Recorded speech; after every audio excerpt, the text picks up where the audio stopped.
Hello everyone. तो previous session को आगे कंटिन्यू करते हैं। यहाँ पे हमारे पास क्वेश्चन है integration of x to the power p q minus p minus one है यहाँ पे। ठीक है, divided by x to the power p plus one whole to the power q and right hand side में कुछ term हमें दिया हुआ है जिसके इक्विवेलेंट है। ठीक है, तो हमें यहाँ पे लेमडा की वैल्यू कैलकुलेट करनी है कि लेमडा कितना होगा। ठीक है ना, तो लेफ्ट हैंड साइड से स्टार्ट करते हैं। लेफ्ट हैंड साइड में हमारे पास दिया हुआ है x to the power p q minus p minus one divided by x to the power p plus one whole to the power q d x. ठीक है, इसे हमें इंटीग्रेट करना है। राइट हैंड साइड में अगर ऑप्शन देखोगे तो यहाँ पे one plus x to the power minus p का टर्म है ना। इसका मतलब इसने क्या किया होगा कि इस वाले से x to the power p को बाहर निकाल लिया होगा, है ना। तो यहाँ से अगर x to the power p बाहर निकालते हो तो यही इंटीग्रेशन किस में कन्वर्ट हो जाएगा, देखो x to the power p q minus p minus one divided by x to the power p. अगर बाहर निकालोगे तो x to the power p q बाहर आ जाएगा और अंदर में कितना बच जाएगा, one plus x to the power minus p q. यहाँ से देखो ये टर्म से ये टर्म कैंसिल होगा, है ना। तो ये वाला जो इंटीग्रेशन है किसमें कन्वर्ट हो जाएगा, x to the power minus p minus one divided by one plus x to the power minus p whole to the power q dx। ठीक है, और अब हम क्या करेंगे, नीचे वाले टर्म को t सब्स्टिट्यूट कर देंगे। तो इसको जब t लोगे तो ये कितना दे देगा, minus p x to the power minus p minus one d x equal to d t, है ना। और यहाँ से जब वैल्यू पुट करोगे तो ये कितना दे देगा, minus one by p integration of d t by t to the power q, है ना। और इसको इंटीग्रेट कर सकते हैं, ये कितना हो जाएगा, माइनस वन बाई पी और ये t to the power minus q plus one divided by minus q plus one, है ना। और ये कांस्टेंट ये आ जाएगा, वैल्यू पुट कर दो। माइनस को अगर एडजस्ट करेंगे तो ये p into one minus Q कर देगा और ऊपर में t की पावर में t की वैल्यू कितनी हो जाएगी, one plus x to the power minus p to the power minus q plus one, है ना। और ये प्लस का c आ गया। ठीक है, तो देखो यही टर्म है हमारे पास। अब हमें यहाँ के साथ जो मल्टीप्लाइड है उसकी वैल्यू कितनी है, टू बाई लेमडा। ठीक है, और यहाँ पे देखो कोई टर्म नहीं है, यानी टू बाई लेमडा की वैल्यू किसकी इक्वल हो जाएगी, टू बाई लेमडा की वैल्यू वन की इक्वल हो जाएगी। तो लेमडा की वैल्यू कितनी हो जाएगी, लेमडा की वैल्यू आप यहाँ पे टू मार्क कर सकते हो, है ना। तो यहाँ पे क्या हो जाएगा, टू आप फिल कर दोगे। ठीक है, तो ये इंटीग्रेशन है। इंटीग्रेशन में बस आपको देखना है कि किस डायरेक्शन में हमें मूव करना है। ठीक है, नेक्स्ट क्वेश्चन में आते हैं। नेक्स्ट क्वेश्चन है हमारे पास, the smallest possible value of n for which the equation, हमारे पास इक्वेशन है x square minus n x plus 2014 equal to zero. ठीक है, has integral roots. Integral root से मतलब दो रूट्स की बात कर रहा है। तो अल्फा प्लस बीटा की वैल्यू कितनी हो जाएगी, एन, और अल्फा इंटू बीटा की वैल्यू कितनी हो जाएगी, 2014। ठीक है, एन की लीस्ट पॉसिबल वैल्यू चाहिए, यानी हमें अल्फा प्लस बीटा की वैल्यू चाहिए होगी, है ना। और अल्फा और बीटा क्या है, ये इन दो नंबर का प्रोडक्ट है जिसका प्रोडक्ट 204 है। यानी हमें 204 का अगर हम प्रोडक्ट देखें क्या क्या आता है, तो एक पॉसिबिलिटी क्या हो सकता है, वन इंटू 204, है ना। और दूसरी पॉसिबिलिटी क्या हो सकती है, दूसरी पॉसिबिलिटी, और सेम चीज आप नेगेटिव में भी जा सकते हो, तो नेगेटिव वाला भी मैं नहीं लिख रहा हूँ। दूसरी पॉसिबिलिटी टू इंटू, है ना, सॉरी, ये कितना हो जाएगा, वन इंटू 2014, टू इंटू 1007 भी हो सकता है।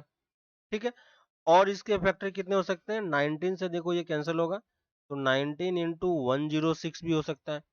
और इसके फैक्टर देखोगे तो ये वाला पार्ट और फैक्टराइज होगा, तो 2 से फैक्टराइज हो जाएगा 53, है ना। और इन्हीं सारे क्वांटिटी का नेगेटिव वाला पार्ट भी यहाँ पे आएगा। ठीक है, लेकिन नेगेटिव वाला पार्ट हम लोग नहीं ले रहे हैं क्योंकि अल्फा प्लस बीटा क्या है, नेचुरल नंबर होना चाहिए। एन किसको बिलोंग कर रहा है, नेचुरल नंबर का। तो सिर्फ हम पॉजिटिव वाले पार्ट को कंसीडर कर रहे हैं। अब देखो इस वाले पार्ट में किसका वैल्यू का सम हमें मिनिमम मिल रहा है, तो यहाँ पे तो हमें मिनिमम नहीं मिलेगा, यहाँ भी नहीं मिलेगा, यहाँ पे और यहाँ पे हो सकता है, तो ये वाली वैल्यू भी ज्यादा हो रही है। तो सिर्फ कौन सी वैल्यू पॉसिबल है, 38 एंड 52। तो अल्फा प्लस बीटा की वैल्यू, एन की वैल्यू हम क्या लिख सकते हैं, 38 प्लस 53 और ये वैल्यू कितनी दे देंगे 538991 है ना। तो ये थोड़ा सा इसको सॉल्व करके देखना पड़ेगा, ठीक है। ये सब फैक्टर निकाल के आपको चेक करने पड़ेंगे, ठीक है। नेक्स्ट क्वेश्चन पे आते हैं।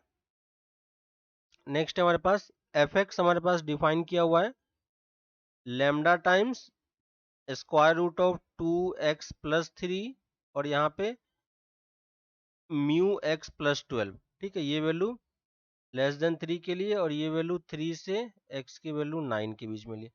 अगर ये फंक्शन डिफरेंशिएबल है इसका मतलब ये क्या होगा कंटिन्यूस भी होगा, है कि नहीं।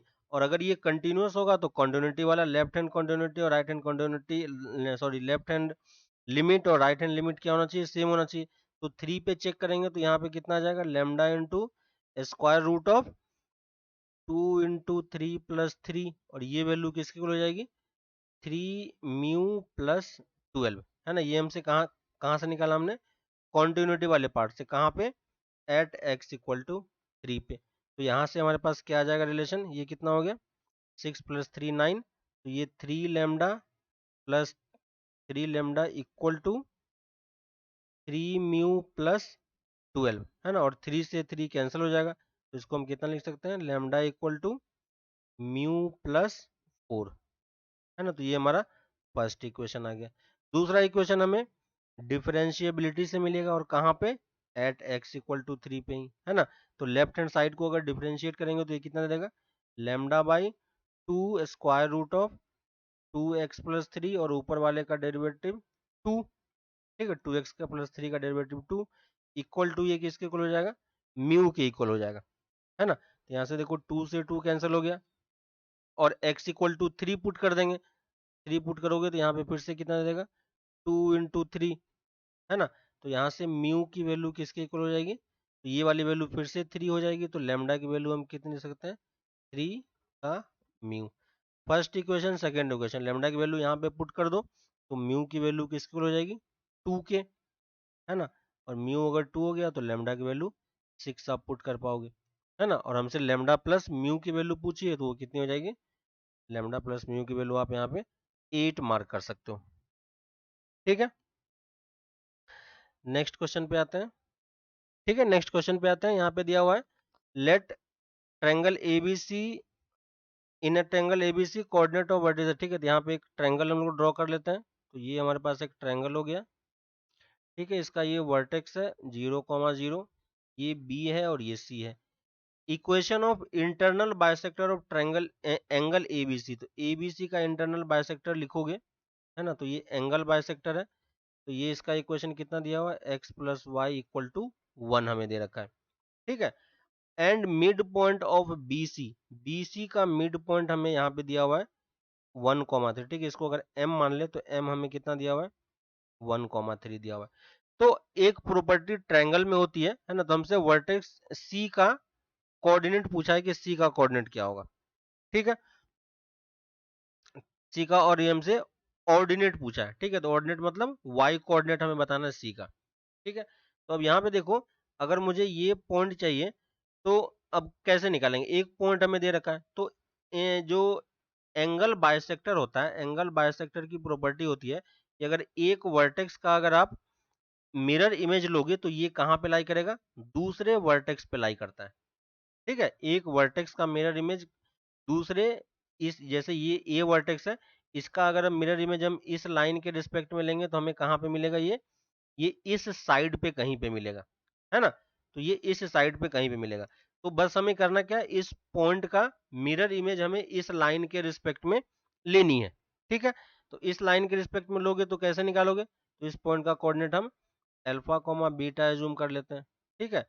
तो अल्फा कॉमा बीटा यानी इसका मिड पॉइंट कहाँ पे लाई करेगा, मिरर इमेज है इसका तो मिड पॉइंट इस पे लाई करनी चाहिए। तो हम क्या बोल सकते हैं अल्फा बाई 2 + बीटा बाई 2 = 1। तो यहाँ से क्या आ गया अल्फा प्लस बीटा = 2, है ना। ये कितना दे देगा 2। और इस लाइन का स्लोप और इस लाइन के स्लोप का प्रोडक्ट कितना होगा -1। तो इस लाइन का स्लोप कितना हो जाएगा बीटा बाई अल्फा। ये कौन सा लाइन है इसको ज्वाइन करने वाला लाइन का बोल रहा हूँ, ठीक है। क्योंकि पर मिरर इमेज बन रहा है ठीक है, तो इस लाइन का ये कितना हो जाएगा बीटा बाई अल्फा, और इस लाइन का स्लोप कितना है, इस लाइन का स्लोप मेरे पास -1 है, इंटू -1 इक्वल टू प्रोडक्ट -1, तो यहाँ से कितना आ गया अल्फा इक्वल टू बीटा। ठीक है, तो यानी अल्फा प्लस बीटा, तो यहाँ से वैल्यू क्या आ जाएगी अल्फा बीटा इक्वल टू 1, यानी इस जी ए पॉइंट का मिरर इमेज इसके रिस्पेक्ट में लोगे तो ये हमें कितना मिल जाएगा 1,1, और 1,1 भी कहाँ पे लाई करेगा बीसी वाले लाइन पे ही लाई करेगा। अब देखो बीसी पे हमारे पास 2 पॉइंट मिल चुका है, तो इक्वेशन ऑफ बीसी हम निकाल सकते हैं कि नहीं, है ना। इक्वेशन ऑफ बीसी क्या होगा, देखो एक्स कोऑर्डिनेट दोनों का सेम है, ठीक है, तो y2 minus y one by x two minus x one करोगे तो वो इनफाइनाइट बन जाएगा। ठीक है, स्लोप स्लोप इनफाइनाइट आ जाएगा, इसका मतलब ये क्या है लाइन का इक्वेशन क्या हो जाएगा x इक्वल टू 1, आपका डायरेक्टली लाइन का इक्वेशन आ गया, यानी इस लाइन का इक्वेशन कितना है, इस लाइन का इक्वेशन मेरा x इक्वल टू 1 है। ठीक है, अब देखो इस लाइन और इस लाइन को सॉल्व करेंगे तो हमें ये वर्टेक्स मिल जाएगा, वर्टेक्स बी, तो क्या आ जाएगा वर्टेक्स बी का लोकेशन x इक्वल टू 1 तो हमें ऑलरेडी पता है, और y की वैल्यू कितनी हो जाएगी 0, तो इस पॉइंट का कोऑर्डिनेट कितना आ गया 1,0 आ गया। अब c निकालना है, अब c आप इजीली निकाल सकते हो क्योंकि हमें मिड पॉइंट पता है, तो इस पॉइंट का कोऑर्डिनेट अगर x, y मान ले तो क्या हो जाएगा x plus 1/2 equal to 1 and y plus 0/2 equal to 3, क्योंकि हमें ऑर्डिनेट चाहिए तो ऑर्डिनेट कितना आ जाएगा 6, और x भी निकाल ही लो, x भी कितना आ जाएगा 1, तो इस पॉइंट का कोऑर्डिनेट कितना होगा 1,6, है ना, और 1,6 है तो ऑर्डिनेट ऑफ वर्टेक्स c कितना आ जाएगा, आप यहाँ पे 6 फिल कर सकते हो, इजी है। नेक्स्ट पे आते हैं, let the maximum and minimum value of expression, यहाँ पे हमारे पास एक्सप्रेशन है 2x² theta plus cos theta plus 1 equal to, और ये एक्सप्रेशन है हमारे पास एफ ऑफ थीटा, इसको एज्यूम कर लेते हैं। ठीक है, अब देखो अगर मुझे ये वैल्यू हमें दी हुई है तो क्योंकि ये क्वाड्रेटिक बन रहा है, ठीक है, तो इसको क्वाड्रेटिक में कन्वर्ट करना थोड़ा सा आसान पड़ेगा और आप जल्दी मैक्सिमम मिनिमम वैल्यू निकाल सकते हो, तो ये कितना दे देगा कॉस थीटा बाई 2 प्लस 1। ठीक है, ए प्लस बी का होल स्क्वायर का फॉर्मूला यहाँ पे लगा सकते हो, ए स्क्वायर प्लस 2 टाइम्स ए इंटू बी, बी कितना हो जाएगा 1/4। ठीक है, तो हमें क्या करना होगा 1/4 का होल स्क्वायर ऐड करना पड़ेगा, और 1/4 का होल स्क्वायर हमें सब्ट्रैक्ट भी करना पड़ेगा। ठीक है, तो यहाँ से वैल्यू कितनी हो जाएगी 2 टाइम्स, इसको हम क्या लिख सकते हैं कॉस थीटा प्लस 1/4 का होल स्क्वायर थीटा, प्लस यहाँ से कितना आ जाएगा 1/1 माइनस 1/16, 15 है ना, ये यहाँ से कितना दे देगा 16 है, तो ये आ जाएगा, सॉरी यहाँ पे 2 कॉमन लिया तो ये हाफ भी दे देगा हमें। ठीक है, तो ये हमारा हाफ है, तो यहाँ से कितना आ जाएगा 7/16। ठीक है, तो ये हमारा आ गया एफ ऑफ थीटा। अब देखो ये वैल्यू आपको दिख रही है कि इसके अगर अगर मुझे मैक्सिमम और मिनिमम निकालनी है तो मैक्सिमम वैल्यू किसके इक्वल है, मैक्सिमम बोल रहा है कैपिटल एम के इक्वल है और मिनिमम स्मॉल एम के इक्वल है, तो इसके लिए कैपिटल एम की वैल्यू कब होगी जब ये पूरा पार्ट मैक्सिमम होगा, पूरा पार्ट मैक्सिमम कब होगा जब ये मैक्सिमम होगा, और ये मैक्सिमम कब होगा जब कॉस थीटा की मैक्सिमम वैल्यू हमें 1 मिल जाएगी, है ना, तो कॉस थीटा की वैल्यू जब 1 हो जाएगी तो ये कितना दे देगा 1 प्लस 1/4 का होल स्क्वायर प्लस 7/16।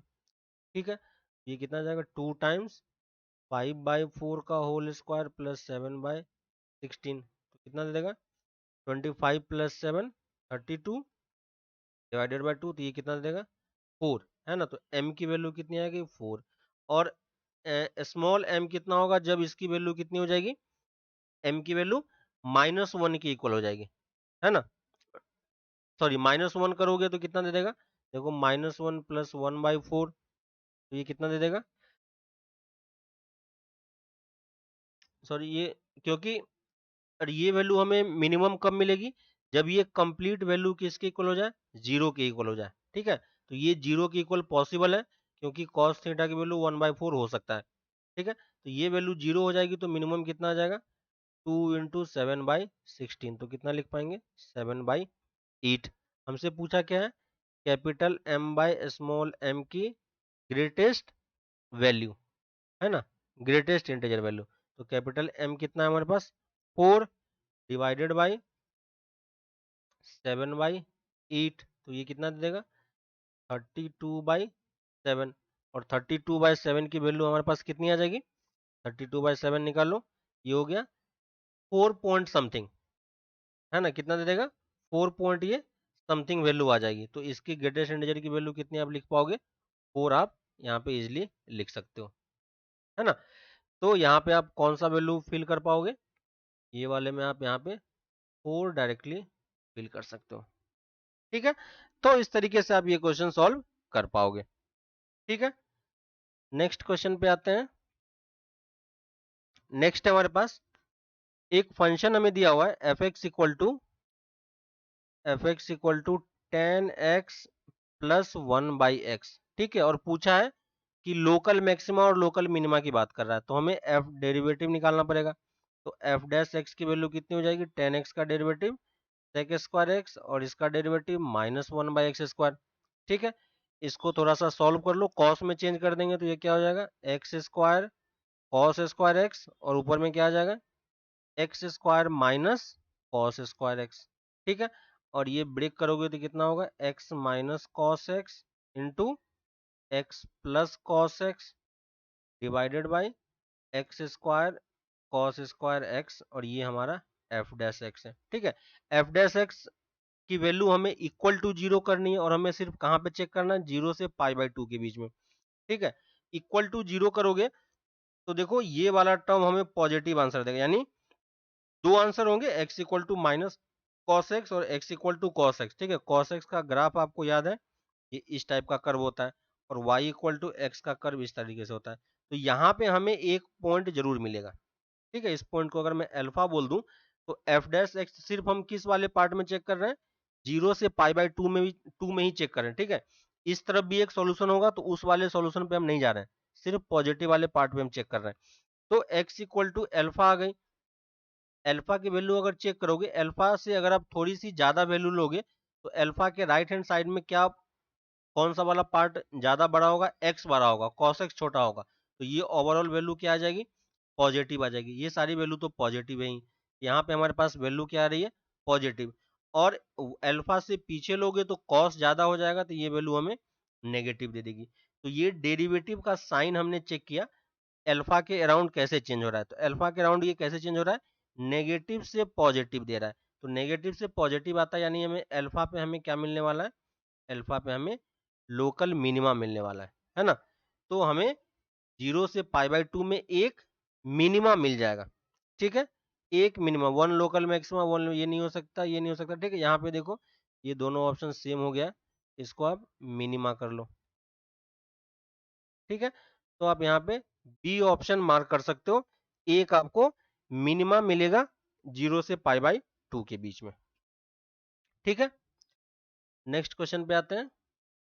नेक्स्ट हमारे पास the possible value of n for which the equation, हमारे पास इक्वेशन है n(x² + twice n - 1 into x plus n - 1 = 0 has roots of opposite sign, ठीक है। इसके रूट्स की बात कर रहा है, तो रूट्स की बात करेगा तो पहले हम, क्योंकि n पे कंडीशन पूछा है तो पहले हमें d कैलकुलेट करके चेक करना पड़ेगा। तो d की वैल्यू कितनी हो जाएगी, d² - 4ac, ठीक है। और ये कितनी हो जाएगी value, 4n² + 1 - 4n minus 4n, और ये प्लस, ये -4n² और ये प्लस का 4n, है ना। ध्यान से देखो ये सारा टर्म कैंसिल हो गया, वैल्यू कितनी आ रही है, d, यानी ग्रेटर देन 0।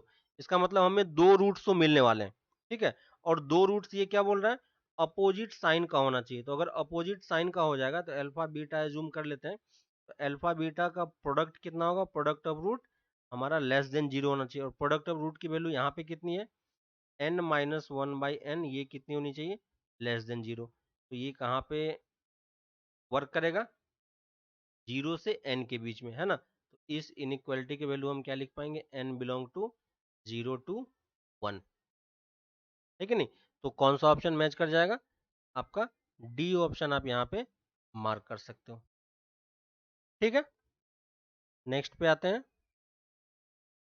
नेक्स्ट हमें दिया हुआ है the value of the integration, यहाँ पे है integration 1 to 2 t to the power greatest integer of fractional part of t, ठीक है, और प्लस में 1 है, ठीक है, प्लस में 1 नहीं, यहाँ पे प्लस में t है, ठीक है, इसको करेक्ट कर लो आप, ये प्लस में t है, ठीक है, तो यहाँ पे प्लस में t है, और 1 प्लस ब्रैकेट में 1 प्लस ln t हमें ये दिया हुआ है, और साथ में ये dt है, ठीक है, तो हमें इसको इंटीग्रेट करके बताना है कितना होगा। तो हमें ये चीज पता है कि फ्रैक्शनल पार्ट ऑफ t की वैल्यू किसके बीच में लाई करती है, 0 से 1 के बीच में लाई करती है, और इसका अगर आप ग्रेटेस्ट इंटीजर ले लोगे तो ये वैल्यू तो हमेशा कितनी होगी, 0 ही होगी, ठीक है, तो ये वाली इसकी वैल्यू कितनी है एक्चुअली में, 0 ही है, ठीक है, तो जो हमारा आई इंटीग्रेशन है वो क्या है, 1 से 2 t to the power t into 1 plus ln t dt, है कि नहीं। और यहाँ पे देखो, अगर मैं इसकी बात करूं, t to the power t को अगर मैं x ले लेता हूं, ठीक है, तो इसका डेरिवेटिव कितना हो जाएगा t to the power t का, तो t to the power t का डेरिवेटिव कितना होगा, है ना, कैसे सोल्व करेंगे, दोनों तरफ आप y log ले लोगे, है कि नहीं, t to the power t का, अगर आप देखो मैं इसका डेरिवेटिव निकाल के आपको दिखा रहा हूँ, डेरिवेटिव कितना होता है, t to the power t को अगर y ले लिया तो ln y की वैल्यू कितनी हो जाएगी, t टाइम्स ln t, ये कितना होगा, y डैश बाय y की value t by T plus ln t, है ना, तो वैल्यू कितनी है, 1 प्लस ln t है, ठीक है, और ये कितना आ जाएगा, y टाइम्स ही हो जाएगा, ठीक है, और ये y डैश है, यानी ये पूरा टर्म अपने आप में क्या है, डेरिवेटिव ही है, किसका डेरिवेटिव है, t to the power t का, तो इसको आप क्या लिख सकते हो, t to the power t of d, है ना, और ये इंटीग्रेशन 1 से 2 तक, तो ये वैल्यू किसकी हो जाएगी,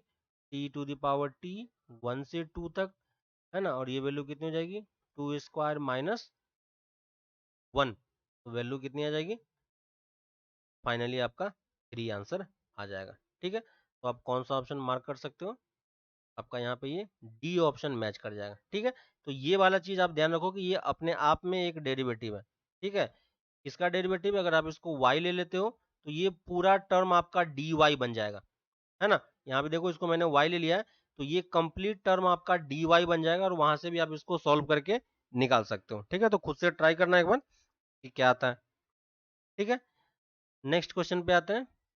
नेक्स्ट है हमारे पास solution of this differential equation, यहाँ पे हमें दिया हुआ है x d y plus y by x d x equal to d x by x, ठीक है, पहले हम d y by d x calculate करते हैं, इसको पूरे डी एक्स से डिवाइड कर दोगे तो ये क्या आ जाएगा, x d y by d x plus y by x equal to 1 by x, x से डिवाइड कर दो तो ये कितना आ जाएगा, d y by d x plus y by x square equal to 1 by x square, ठीक है, कौन सा फॉर्मेट बन रहा है, लीनियर डिफरेंशियल इक्वेशन, क्या बन रहा है, लीनियर डिफरेंशियल इक्वेशन, और लीनियर डिफरेंशियल इक्वेशन हम कैसे सॉल्व करते हैं, तो हमें इंटीग्रेटिंग फैक्टर निकालना होगा, तो इंटीग्रेटिंग फैक्टर क्या होगा, e to the power 1 by x square d x, है ना, हो जाएगा 1 by x square d x, और इसका इंटीग्रेशन कितना होगा, e to the power minus 1 by x, तो इसका सॉल्यूशन हम डायरेक्टली कितने लिख सकते हैं, y into integrating factor equal to 1 by x square into integrating factor into d x, ठीक है, सिंपल फॉर्मूला बेस्ड है, और यहाँ से वैल्यू कितनी हो जाएगी, y into e to the power minus 1 by x, और यहाँ पे इसको t लोगे तो उसका डेरिवेटिव बाहर में बना हुआ है, तो फाइनली ये कितना दे देगा, e टू द पावर, है ना, यहाँ पे देखो e to the power minus 1 by x को अगर आप t लोगे तो ये कितना दे देगा, e to the power minus 1 by x into 1 by x square d x equal to d t, है ना, तो ये पूरा टर्म हमारा डी टी बन गया, और डी टी का इंटीग्रेशन t होगा, तो t की वैल्यू कितनी लिख पाओगे, माइनस 1 बाई एक्स ही लिख पाओगे, और ये प्लस सी, तो y की वैल्यू कितनी हो जाएगी, इससे डिवाइड कर दो तो c into e to the power 1 by x, है ना, तो ये हमारा क्या हो गया, इसका सॉल्यूशन हो गया, तो कौन सा वाला पार्ट मैच कर जाएगा, देखो ए ऑप्शन आपका मैच कर रहा है, ठीक है, तो ए ऑप्शन आप इसका मार्क कर सकते हो, ठीक है, नेक्स्ट पे आते हैं। नेक्स्ट है हमारे पास in an experiment of n observation, ठीक है, n observation on x, the following results are available. Sigma x square की वैल्यू हमें दे रखी है 360, कहाँ से कहाँ तक, है ना। सिग्मा एक्स का मतलब क्या हो गया, एक्स आई की वैल्यू आई इक्वल टू 1 से लेके 9 तक, ठीक है। तो इसको शॉर्ट फॉर्म में सिग्मा एक्स भी लिख रहे हैं, सिग्मा में लगा हुआ मतलब एक्स वेरी कर रहा है, ठीक है। और सिमिलरली सिग्मा एक्स की वैल्यू कितनी है, 34 है। तो इसका मतलब क्या हो गया, x i i equal to 1 to 9, ठीक है। तो वो बार बार हम नहीं लिख रहे हैं, इसका मतलब आपको अब समझ में आना चाहिए, ठीक है। तो ये सिर्फ सिग्मा एक्स में लिख रहा हूँ, और यहाँ पे भी ये वाला टर्म मैं नहीं लिख रहा हूँ, सिग्मा एक्स स्क्वायर ही लिख रहा हूँ, ठीक है। ये वैल्यू दिया हुआ है। On observation it is found that, on observation that 8 was found to be wrong and it was replaced by a correct value 10, ठीक है। तो इसमें से 8 जो था वो गलत था, ठीक है। तो अगर हम करेक्ट की बात करें, ठीक है, करेक्ट अगर आप मीन निकालोगे, है ना, तो करेक्टेड, अगर मैं ये लिखूं, करेक्टेड सिग्मा एक्स की वैल्यू कितनी होगी, है ना। तो सिग्मा एक्स तो हमें पता ही था कितना था, 34। इसमें से एक डेटा गलत था 8, तो उसको हटा दिया और नया डेटा उसके जगह पे ऐड किया 10, है ना। तो करेक्टेड सिग्मा एक्स की वैल्यू कितनी हो जाएगी, ये प्लस का 2, तो ये 36 दे देगा, है कि नहीं। और वैसे ही करेक्टेड करेक्टेड सिग्मा स्क्वायर की वैल्यू अगर कैलकुलेट करें तो कितना देगा, 360 तो हमें पहले दी हुई थी, उसमें से 8 गलत था, तो 8 स्क्वायर को माइनस करना पड़ेगा, तो ये कितना हो जाएगा, -64। और नए डेटा करेक्ट डेटा का स्क्वायर हमें ऐड करना पड़ेगा, है ना। तो ये सॉल्व करेंगे तो कितना हो जाएगा, 3 टाइम्स 96। हमसे बोला है कि करेक्ट वेरिएंस कितना होगा, ठीक है। तो करेक्ट वेरिएंस का क्या हो जाएगा, sigma x square by n minus x bar का स्क्वायर, ठीक है। ये फॉर्मूला होता है।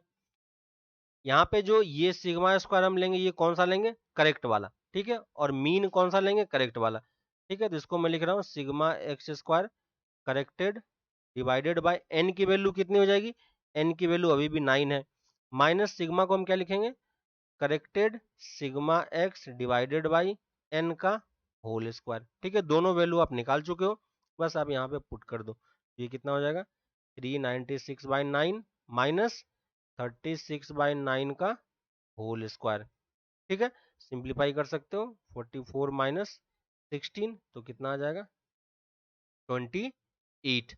तो कौन सा ऑप्शन मार्क कर सकते हैं, बी ऑप्शन आप यहाँ पे इजिली मार्क कर पाओगे, है ना।